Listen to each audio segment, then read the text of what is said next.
არსებობს ის მდგომარეობები, როცა არ არის სასურველი მკერდის გადიდების ოპერაციის გაკეთება.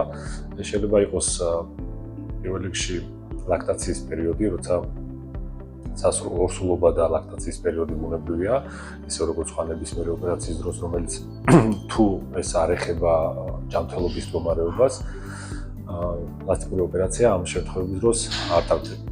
ორსულობის შემდეგ ასული უნდა იყოს თუ ლაქტაცია არ არის მინიმუმ 6 თვე, თუ ზუსტკვებაზე ყავს პაციენტს ბავშვი, ლაქტაციის დამთავრების შემდეგ სასურველია გაკეთდეს მამოპლასტიკა, ანუ აჩქარება ამ შემთხვევაში ძალიან ხშირად პაციენტი ჩქარობს, გასაგებია რომ ეს ესთეტიკასთან დაკავშირებული ოპერაცია, თუმცა ამ შემთხვევაში პრიორიტეტი ბუნებრივია პატარის ჯანმრთელობა გახლავთ.